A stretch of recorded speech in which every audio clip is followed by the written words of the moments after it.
Hi, I'm here with Jonathan Watts, and Jonathan is a mortgage broker. Jonathan told me that very often people ask him this question, how much can I borrow? How much should I borrow? And I guess this is one of an important questions that you might have in your mind. So Jonathan, how much can people borrow and how much should they borrow?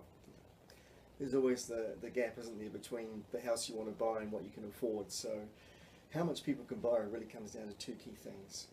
The first being the deposit, how much money they can actually put into the loan itself. The magic number these days is 20%, but you can borrow if you have less than 20%. The banks can be a little bit stronger on how they view that, and they might not be as generous on their interest rate they provide. They won't be as generous on the cash contribution, but it is possible to borrow if you have less than 20% deposit. Even we say up to 5% deposit, you'll be able to pretty much find someone who will probably lend to you at that point. The other key thing is what we call servicing. So the banks want to know that you have enough income to pay for this mortgage they're going to give you.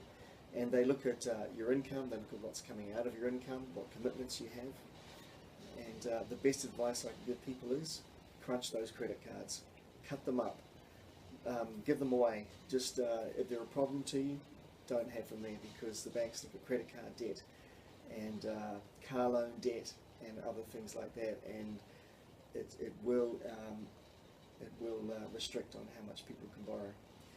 It's an interesting concept, because the banks give you all this credit on your credit card. People tend to use that.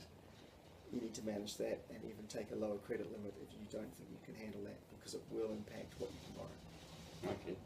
And Jonathan, just out of interest, it was my personal experience where I asked my bank, how much can I borrow to buy that particular property, and they said you can borrow that much. And then I went to my mortgage broker and he said, no, you can borrow that much. And it was actually quite a substantial difference, which allowed me to buy that property, which I'm very glad I did. Yeah. So does it happen quite often? The same bank gives me more money through the mortgage broker? Yeah, it does, Andre, because they look at your income. They might not ask all the questions. So we ask all the questions. We know how to present it to the bank. We write a profile on you.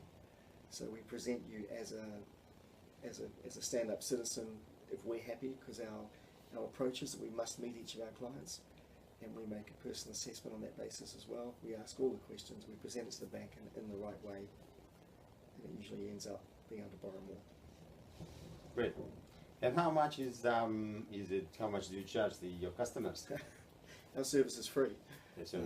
All the advice we give, all the running around we do, it's all free to our customers. If we're successful in placing their mortgage with a bank, the bank will pay us a commission, and they will expect that mortgage to stay there for a couple of years, but they will pay our fee.